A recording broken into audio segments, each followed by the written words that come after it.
Ladies and gentlemen, welcome to another episode of Media. And we continue with our home editions. And I always bring a new microphone with me so I can try it out.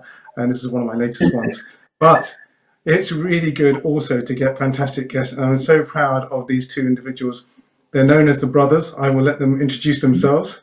We've known each other for a long time, actually. And you left the country for a while, then you came back. You did some great stuff for Sky in terms of online presence. And I think one of your claims to fame is that all the great things you do on your Sky remotes and your Sky dishes, you're the main designer for that. I always remember you for that. So you've done terrifically well. You're doing some incredible work at the moment. You're also patrons of the Brunel University trustees in terms of leading lights. So without further ado, welcome to the show, the Singh brothers, or the brothers. I'll let you introduce yourselves. This is Gurmit and Amandeep, yes. Amandeep. So let's start off. We're going to talk about three things today. We are going to talk about some of your company experiences. We're going to talk about what's known as a customer-centric environment. I don't even know what that means. Well, I do have a hint, but a hint in terms of online presence. And then the final thing, if anybody wants to move into this space, which is known as UX, which is user experience, and there's a particular person, I do know a little bit about this, Jesse James Jackson was the guy who wrote the book about all the fantastic things you should have for UX. But there's nothing like practical experience. And one of the great things is if you look at your Apple, there are other devices available, but look at the interface on the Apple and the original iPod, a little spinning thing with a little dot in the middle. What's the name of the guy? Sir James Ives that came up with that. But anyway, you guys are brilliant. So over to you. Tell us about some of the company experiences that you've got. What's the real important thing about customer-centric situations? Well, thank you first of all for having us. I mean, it's amazing to be called onto a show, first of all. But yeah, it's a really humbling experience. So thank you very much, first of all. I think in terms of people's appreciation for customer experience, it's one of those really hard situations where you have to somehow figure out, how do I design for someone else? And how do I actually create a product that may be counterintuitive to the business that I'm working for? Now, that's a really difficult undertaking for someone to conceptualize, yet alone be actually deliver it. So that's a really big thing. And you see this all the time from patient experiences that you may see in the NHS or Bupa or any health clinic.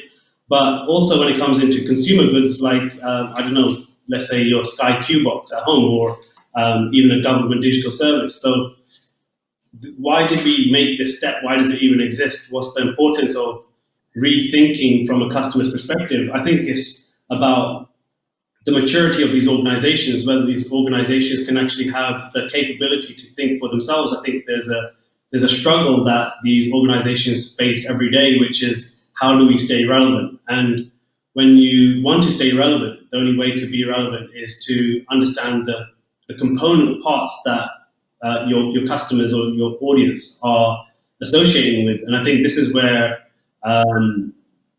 customer-centric design or service design, this helps businesses kind of move towards that roadmap, or to move towards a opportunity to reconceptualize their business. So I think it's a necessary change for the world we live in, and COVID's a perfect example of that. So it's something that I think is not an option for organizations to now say, we have to put the customer first, and then we'll figure out what our roadmap is and what our priorities are in the future. And I think that's what's happening. Exactly, and I think the classic example is the three slogan situation that normally happens in politics, although the three slogan thing was used during COVID-19, stay alert, stay safe, save the NHS, make America great again, all the very short triple word play. That's customer centric, isn't it, in one sense, that you create messaging that's easy to remember, that actually has a call to action, Yeah, I think there's two sides to it though. Like March Gupta, we've had the opportunity to work in both comms, so digital communications, and also in digital product delivery. And in the communication part, I think it's, one, you've got to be a good communicator. You need to essentially be able to say what you want to say well. and be able to articulate the kind of behavioral shift you want people to reproduce, I'd say, in their behavior. And Make America Great Again is kind of one of those things you can get behind. Also, stay safe, stay at home. Those things are also something which is alluding to a behavioral shift or behavioral change. But that is, again, the communication of the behaviors that, as an organization, we want our customers or our clients or our citizens to have.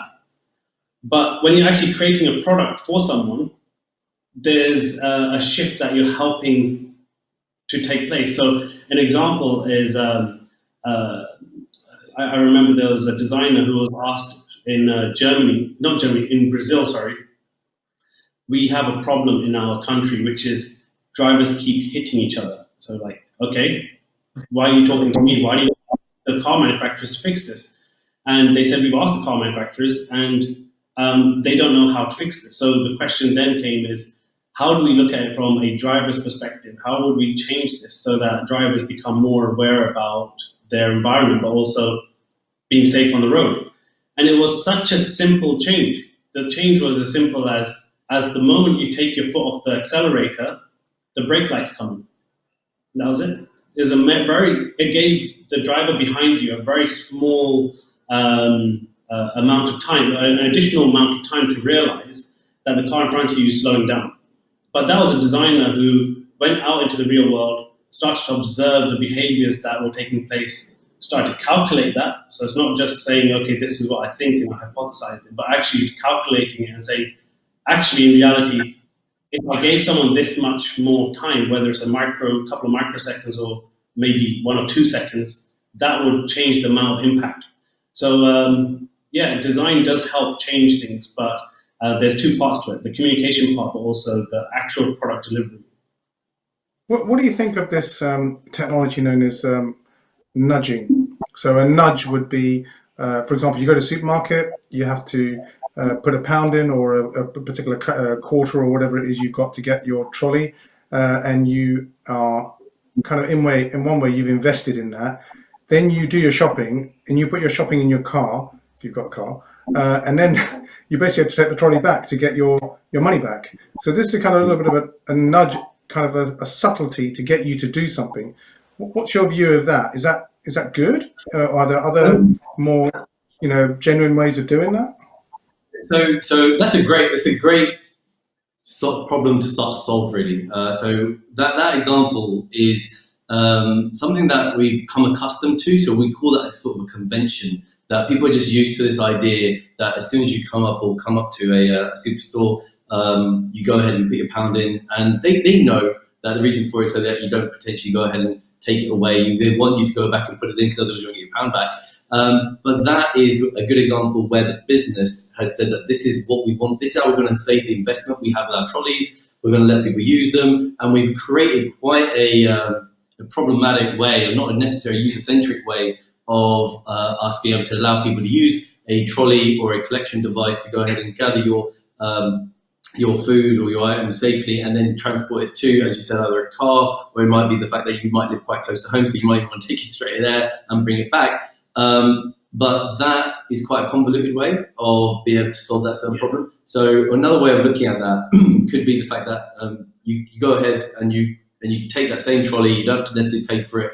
You go ahead and you basically start to, even if the trolley was a smart trolley, for example, and then this is again just hypothesizing ideas around the customer. So as soon as you go ahead and you take grip of it, if it can identify who you were because you come and use this superstore locally or weekly, for example, it recognizes who you are, and then therefore it tells you, by the way, the fastest route to go and get your local groceries are X, Y, and Z in terms of aisles, or you might want to go ahead and wait on aisle 3 because it's a bit packed, or the items that you were normally accustomed to aren't there right now, so therefore why don't you come back a bit later? So it can really become a lot more useful as an apparatus that you can use to do exactly the same task, but now become useful. And then as soon as you come to the car, for example, it then goes ahead and makes its way back in.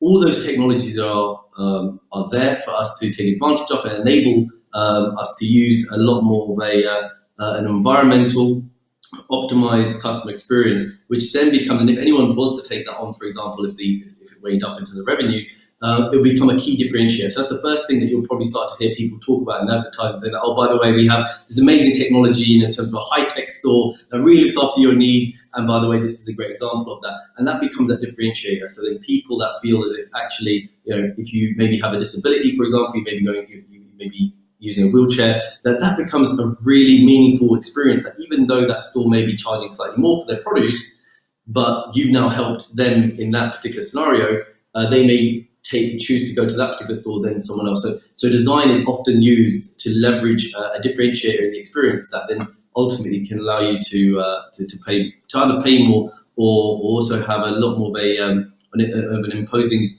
effect or residual effect on that customer base. So let's talk about the customer base for a second, because one of the things that there was an article a few years ago from, I always quote this for some reason, Harvard Business Review wrote a piece that said that if you've got a number of touch points with the customer, so you buy a product, you might buy it online, there's multiple points in terms of all the selling to you, whether it's online or in store or in dealer, you're convinced you bought the product, you love the product, then one day the product doesn't work or something goes wrong with it. So what ends up happening is according to Harvard Business, the article suggested that your last customer experience is the way that you will remember that particular organization. So you're going to have the most fantastic company in terms of R&D, research and development. They make a great product. They sell it to you really well. It all singing and dancing well, bells and whistles. But when it goes wrong, if you have a call center that is terrible, you will not go back to that product, and because you will remember your last customer experience. So there's a number of problems here. Number one is too many touch points not being consolidated. Number two, the number of, so user experience wise, it's brilliant because your user experience online is fantastic and that's increasingly important. But if your groceries don't turn up, or increasingly the wrong melon is turning up, you don't like melons, so you keep getting papayas, right? Well, I like both of them. But the point is that no one's improving that. No one's considering keeping that information, that knowledge, and then going back and improving it. What's your view on the fact that none of this stuff seems to be joined up? You see, these large organizations don't seem to be paying heed to the last customer contact, which is all about being customer-centric. Isn't that a contradiction? So, well, there's a saying, right? That the bigger the mountain, the harder it is to move it, right? I mean, this is a common problem across the industry where the big giants are sitting with a legacy of technology behind them. So the reason why they're successful in the first place is they had the technology, the capability, the network to grow and expand at a crazy rate, absolutely phenomenal rate. So when you go into the history of like Deutsche Bank or HSBC, even Sky, you'll see some of the capabilities that they had in the beginning were so inspiring and so innovative, like you literally don't see that replicated anymore, especially inside those organizations. The reason for that is the rate of innovation kind of bell curves very quickly. Oh, I just noticed my hand went across your editing, apologies. So that bell curve, so the bell curve kind of takes place very quickly. And what you notice is they are trying to maintain an existing business while trying to reinvent themselves. And that's something very hard to achieve. It was achieved by Sky. Sky did an amazing job. So this was when we had the opportunity to meet you at Sky as well, where we had an opportunity to work on both the Sky HD platform, which was existing at that time, but also the Sky Q platform. So we helped deliver it from a concept through to actually articulating what it meant in real life and then delivering it into the hands of, I think it's 11 million UK customers, right? So it's like used very, very widely now. But this wasn't any easy feat, right? I mean, even up to the CEO, Jeremy Darroch, had to get involved and try to understand how is this new business that we're talking about, that you guys are telling me we should be doing, actually going to affect my current business? So he was actually very worried. Why am I? Was he worried about losing the customers from Sky HD to go to Sky Q, because Sky Q is a different proposition, isn't it? Because with Sky Q, you're streaming to every box that's actually in the house, right, from one central unit. Although each one of the remote controls works brilliantly independently, but the server's in a single location, right?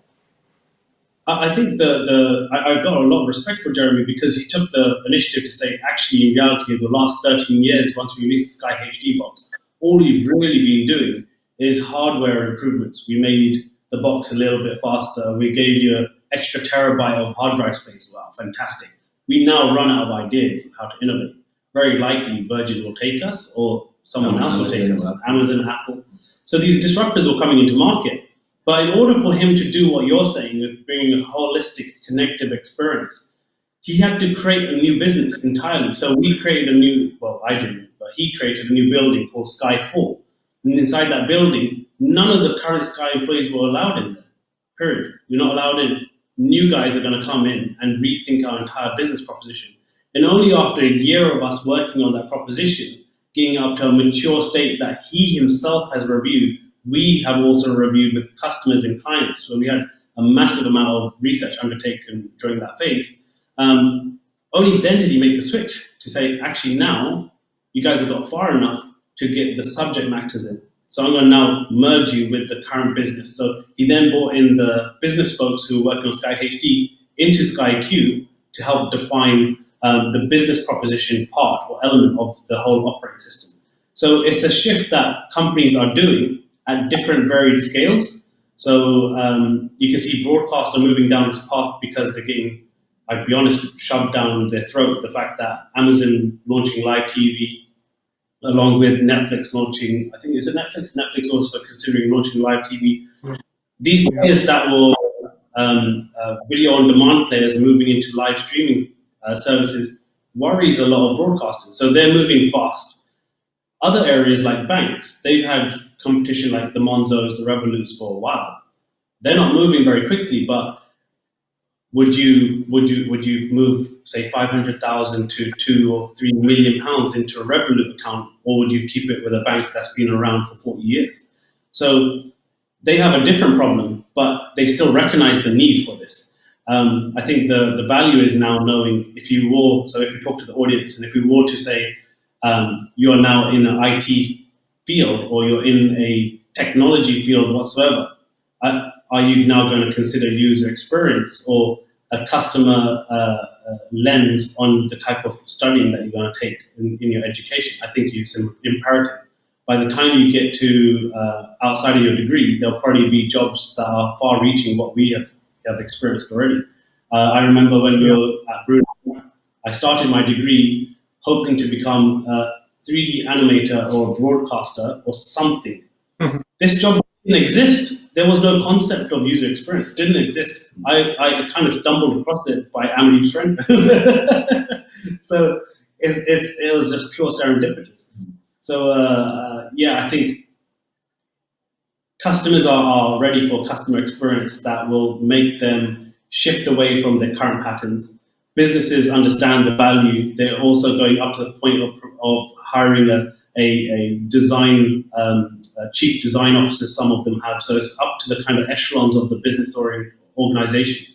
And now even students like Brunel recently launched a new design school inside the university. So this is a design school that merges not only design skills and educational academia, but also the collaboration methods that is expected by the industry. So Brunel, like other universities, are really pushing up their educational platforms to meet the requirements of industry, but also I think they have the chance to rethink industry as well, request more from the industry to change the way they think as well. I think you're right, actually. And I think one of the other things that is we've seen lacking in, especially in fresh graduates that come out, is that although there is the great technical skills, there's the user case studies that come out, for example, reading books or meeting people like yourselves. The problem is the commercial experience, is to really get that hands-on, to get that real insight into what it means. Now, we may think like customers, but can we respond like customers actually want, in terms of, you could argue that the hardest thing to do is to sell to Joe Public or Jane Public, right? Because they can be moany, they can be in different moods. But the situation is that common access points are difficult to get, right? So if you do have a problem, having to wait, it's like, if you go and return something in the shop, it takes forever. but to buy it takes 2 seconds to take the money out of your credit card, right? So I always say that to the teller. I go, that was quick. Your machines weren't running really quickly. It took about 3 seconds to take my money. But if I'm returning, I've got to go to the back of the queue and I've got to wait for something to be returned. Increasingly on retail, it is getting better, where people like Waitrose and John Lewis, because they've got a partnership, they can get stuff shipped, right? And then people can return. So if they buy a suit and it's a bit loose or tight or whatever, they can buy multiple components and return it. So as long as the customer service is good. So customer service is not necessarily from the point of, okay, this is my return, this is my experience.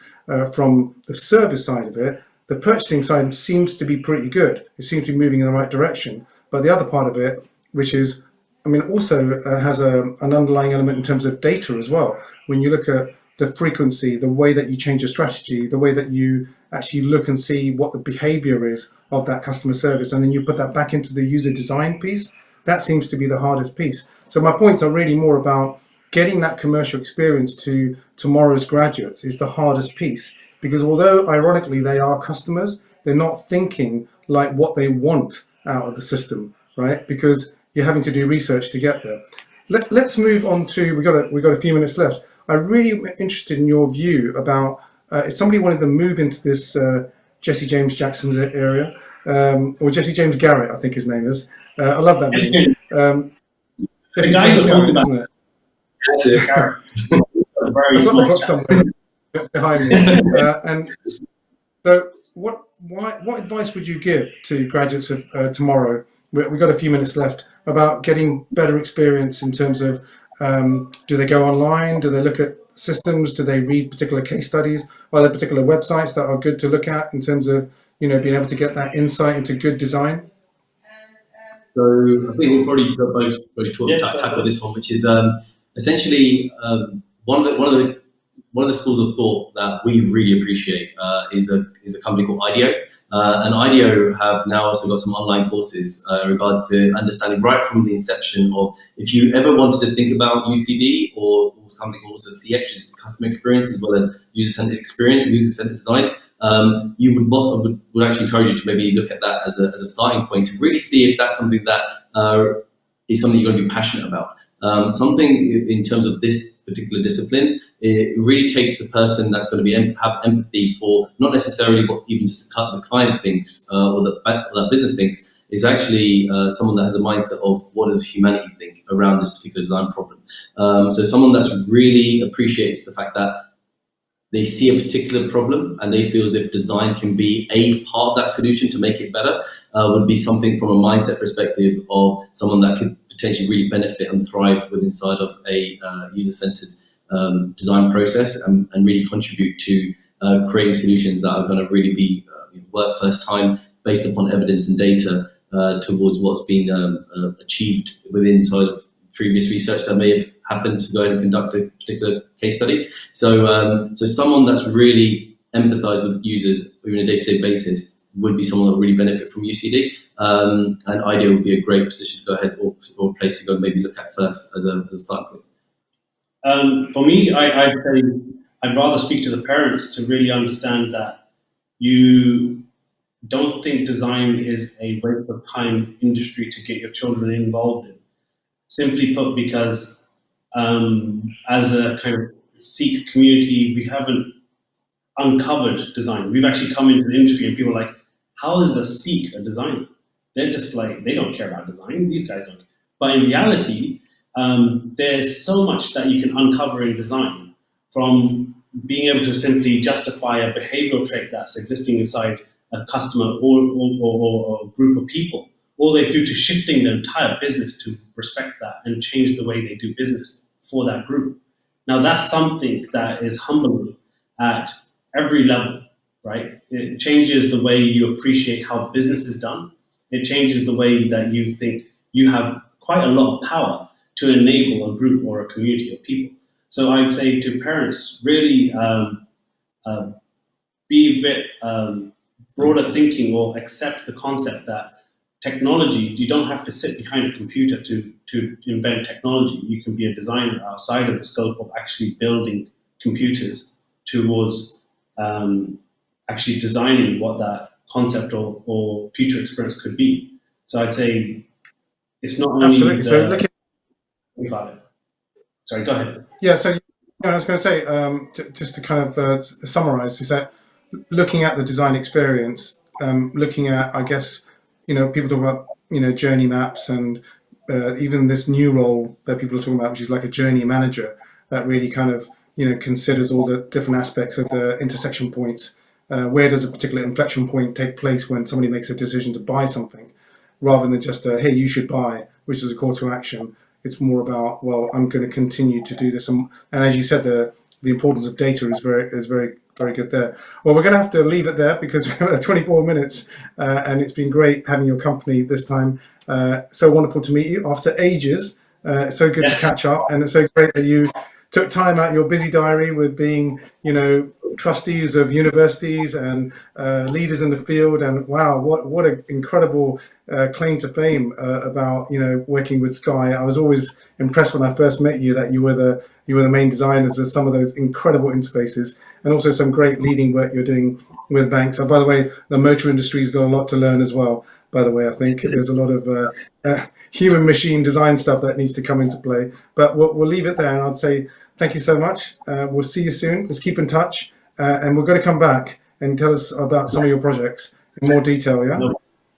100%. Thank you so much for the show tonight. Really, really appreciate it. Thank you. You're welcome. Good to see you. Take care. Thank you for that.